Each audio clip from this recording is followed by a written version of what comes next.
This is Kim Hammer with your devotion, taken from the book of Judges, chapter 14, beginning with verse 8, going through the end of the chapter. This is the account of where Samson is going back down for a second time to meet his wife-to-be and her family. And as they are on the journey, it's just him, his mom, and his dad. His mom and dad got out ahead of him a little bit, and he stopped at where the carcass of the lion was that he had slain on the first trip. And the bees had set up shop in there and built a nest, and he reached in, he got some of the honey that was in there, and it was sweet, and he took some, caught up with his parents, and gave some to them, and that was pretty much all that was said about it. Now, Samson was no dummy. He was smart, and he also knew the culture of the family that he was going to marry into. And so when he got there, as the culture would be, it was going to be a 7-day wedding feast before the wedding. And at the beginning of it, he was given 30 companions, the Bible said. These were like ready-made friends that were provided on behalf of the family that the woman was associated with, so that he wouldn't be there alone and he'd have a chance to make some new friends among the community and where she lived. Well, there was a challenge that was issued, and that was this. The 30 that were the companions associated with the bride's family said, give us a riddle. And so Samson gave them a riddle, and the riddle was about that carcass and about the honey that was in there. And the bet was that if they couldn't solve the riddle, then they would give him 30 garments. But if they did solve the riddle, then he would give them 30 garments. Well, he didn't have 30 garments to give, but yet the bet was taken. 3 days into it, after they couldn't solve the riddle, this was what I would refer to as the cancel culture, because here's exactly how it played out.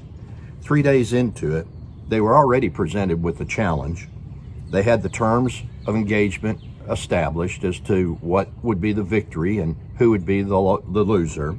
And then when it was that they began to realize that they were going to experience defeat, or at least the threat of defeat, they threatened violence upon the girl and upon her family, saying that if you don't get that riddle out of him and tell us so we don't have to give up 30 garments, we're going to burn you, and we're going to burn your daddy, and we're going to burn your daddy's house down, and we're going to kill you. And as a result, after the next 4 days of her crying on Samson's shoulder and saying, they're going to kill me and my family, well, then she finally caved, and he told her the riddle, and she in turn told it to the 30.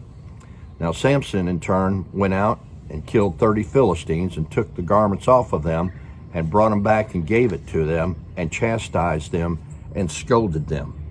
Samson's wife-to-be said, you really don't love me, in verse 16. This is why you shouldn't be unequally yoked.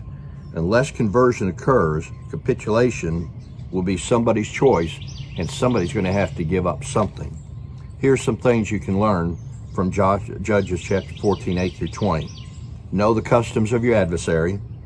Don't get unequally yoked. If you are going to marry someone who loves you and likes you, not just somebody you like. Know how the cancel culture works and be prepared to have to deal with it. And realize no matter what kind of mess you get yourself in, the Spirit of the Lord will get you out, even if it's at the expense of your enemies.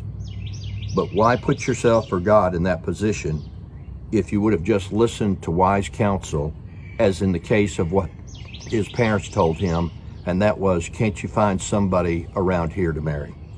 See, kids, really, your parents aren't as dumb as you think.